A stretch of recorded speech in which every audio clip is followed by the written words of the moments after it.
ಕೊರಟಗೆರೆ ಪಟ್ಟಣದ ಮಾರುತಿ ಕಲ್ಯಾಣ ಮಂಟಪದಲ್ಲಿ ಗ್ರಾಮೀಣ ಅಭಿವೃದ್ಧಿ ಮತ್ತು ಪಂಚಾಯತ್ ರಾಜ್ ಇಲಾಖೆ ವತಿಯಿಂದ ತಾಲೂಕಿನ 24 ಗ್ರಾಮ ಪಂಚಾಯಿತಿಯ ಅಧ್ಯಕ್ಷರು, ಉಪಾಧ್ಯಕ್ಷರು, ಸದಸ್ಯರು ಹಾಗೂ ಅಭಿವೃದ್ಧಿ ಅಧಿಕಾರಿಗಳಿಗೆ ಒಂದು ದಿನದ ತರಬೇತಿ ಕಾರ್ಯಕ್ರಮ ಏರ್ಪಡಿಸಲಾಗಿತ್ತು. ಕಾರ್ಯಕ್ರಮ ಉದ್ಘಾಟನೆ ಮಾಡಿ ಮಾತನಾಡಿದ ತಹಶೀಲ್ದಾರ್ ಮಂಜುನಾಥ್, ಇಂತಹ ಕಾರ್ಯಕ್ರಮಗಳಿಗೆ ಬಂದಾಗ ತಿಳಿದುಕೊಳ್ಳುವುದು ಬಹಳಷ್ಟು ಇರುತ್ತದೆ. ಹಲವು ಯೋಜನೆಗಳ ಬಗ್ಗೆ ತಮಗೂ ಅರಿವಾಗುತ್ತದೆ. ಗ್ರಾಮ ಪಂಚಾಯಿತಿ ಅಧ್ಯಕ್ಷರು, ಉಪಾಧ್ಯಕ್ಷರು ತಮ್ಮ ವ್ಯಾಪ್ತಿಗೆ ಬರುವ ಗ್ರಾಮಗಳನ್ನು ಯಾವ ರೀತಿ ಅಭಿವೃದ್ಧಿಪಡಿಸಬೇಕು ಎನ್ನುವುದರ ಮಾಹಿತಿ ಸಿಗುತ್ತದೆ. ಆದ್ದರಿಂದ ಇಂತಹ ಕಾರ್ಯಕ್ರಮಗಳಲ್ಲಿ ಭಾಗವಹಿಸುವುದು ಒಳ್ಳೆಯದು ಎಂದು ತಿಳಿಸಿದರು. ಇನ್ನು ಇದೇ ಸಂದರ್ಭದಲ್ಲಿ ಮಾತನಾಡಿದ ತಾಲೂಕು ಪಂಚಾಯಿತಿ ಕಾರ್ಯನಿರ್ವಹಣಾ ಅಧಿಕಾರಿ ಅಪೂರ್ವ ಅವರು, ನರೇಗಾ ಯೋಜನೆಯಲ್ಲಿ ಸರ್ಕಾರಿ ಶಾಲೆಗಳಲ್ಲಿ ಶೌಚಾಲಯ, ಆಟದ ಮೈದಾನ, ಅಡುಗೆ ಕೋಣೆ ಸೇರಿದಂತೆ ಅಂಗನವಾಡಿ ಕೇಂದ್ರ, ಗ್ರಾಮಗಳ ರಸ್ತೆ ಚರಂಡಿ, ಇನ್ನೂ ಅನೇಕ ಅಭಿವೃದ್ಧಿ ಕೆಲಸಗಳಲ್ಲಿ ಹಲವು ರಾಜ್ಯಗಳಿಗೆ ಕರ್ನಾಟಕವೇ ನಂಬರ್ 1 ಸ್ಥಾನ ಪಡೆದುಕೊಂಡಿದೆ ಎಂದು ತಿಳಿಸಿದರು. ನಮ್ಮ ರಾಜ್ಯದಲ್ಲೂ ಹಾಗೂ ಬೇರೆ ರಾಜ್ಯದಲ್ಲಿ ಇರತಕ್ಕಂಥ ಸ್ಥಳೀಯ ಸಂಸ್ಥೆಗಳ ಒಂದು ಅಧಿಕಾರಿಗಳು ಹಾಗೂ ಅದರ ಒಂದು ಪ್ರಾಮುಖ್ಯತೆ ನಮ್ಮೆಲ್ಲರಿಗೂ ಗೊತ್ತಿದೆ. ಏನು ಗ್ರಾಮೀಣ ಅಭಿವೃದ್ಧಿ ಮತ್ತು ಪಂಚಾಯತ್ ರಾಜ್ ಇಲಾಖೆ ಬಂತು, ಅದನ್ನು ಮೊದಲನೇದಾಗಿ ಅನುಷ್ಠಾನ ಮಾಡಿದ ರಾಜ್ಯಗಳಲ್ಲಿ ಕರ್ನಾಟಕ ಒಂದು. ಅಂದರೆ ನಮ್ಮ ಬೇರುಗಳೇ ಅಷ್ಟೊಂದು ಸ್ಟ್ರಾಂಗ್ ಆಗಿದ್ದಾರೆ. ಪಂಚಾಯತ್ ಅಭಿವೃದ್ಧಿ, ಗ್ರಾಮೀಣ ಅಭಿವೃದ್ಧಿ ಮತ್ತು ಪಂಚಾಯತ್ ರಾಜ್ ಇಲಾಖೆ 1994ರಲ್ಲಿ ಅಂದಿನ ಪ್ರಧಾನಮಂತ್ರಿಗಳಾದ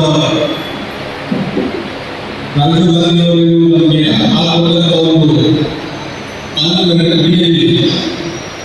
ಒಂದು ಆಯುಕ್ತಾಲಯ ಇಲಾಖೆ ಸೃಷ್ಟಿಯಾಗಿ ಅಲ್ಲಿಂದ ನಮಗೆ ರೂಪುರೇಷೆಗಳು ಬಂದು, ಅಲ್ಲಿಂದ ನಮ್ಮ ಗ್ರಾಮೀಣ ಜನರ ಮತ್ತು ಗ್ರಾಮೀಣ ಬದುಕಿನ ಚಿತ್ರಣವೇ ಬದಲಾಗಿದೆ.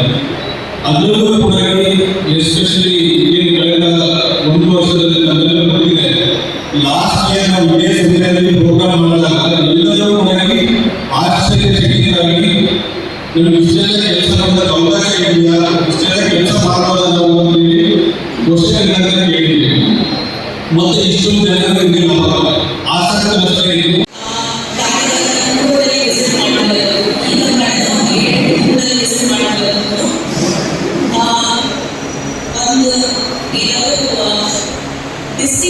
ಡಿಫರೆನ್ಸ್ ನಮಗೆ ಆಗ್ತಾ ಇದೆ. ಸೊ ಈ ಕಾರ್ಯಕ್ರಮಕ್ಕೂ ಈ ವರ್ಷ 25-26 ಸಾಲುಗಳಲ್ಲೂ ನಾವು ಏನು ಒಂದು ವರ್ಷದ ಸಾಧನೆಗಳನ್ನ ವಿಷಯಗಳನ್ನ ಮಾತಾಡ್ಕೊಂತ ಹೋಗಲ್ಲ. ಸೊ ಏನು ಅಭಿವೃದ್ಧಿ ಕೆಲಸಗಳನ್ನ ಮಾಡಿದ್ವಿ ಅದನ್ನ ಈ ವರ್ಷ ಮುಂದುವರಿಸ್ಕೊಂಡು ಹೋಗೋದು. ಈಗ ಆಲ್ರೆಡಿ ಇಷ್ಟೊಂದು 10:30 ಈವರೆಗೂ ನಿಮಗೆ ಎಲ್ಲ ಸ್ಕೀಮ್ಗೂ ಒಂದು ಮತ್ತೆ ಹೇಗೆ ಬೆಟರ್ ಮಾಡೋದು ಅನ್ನೋದನ್ನ ಹೇಳಿದ್ದಾರೆ.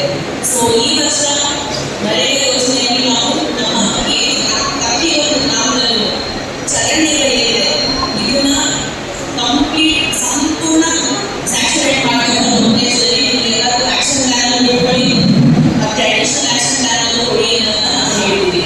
ಇದಲ್ಲದೆ ಎಲ್ಲೆಲ್ಲಿ ಗ್ರಾಮ ಪಂಚಾಯತ್ ಕಟ್ಟಡಗಳು ಸುಸ್ಥಿತಿಯಲ್ಲಿಲ್ಲ ಅದನ್ನ ಇಟ್ಕೊಡಿ.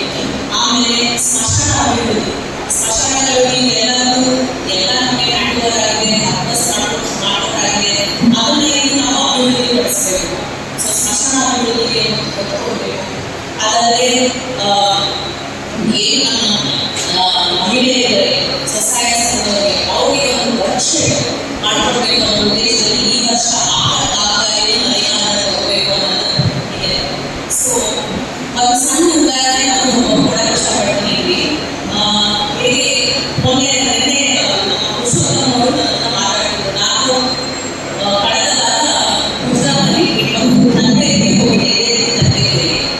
ಸೊ ಮೆಂಡು ನ್ಯೂಸ್ ನೆಟ್ವರ್ಕ್, ಸತ್ಯದ ಕನ್ನಡಿ.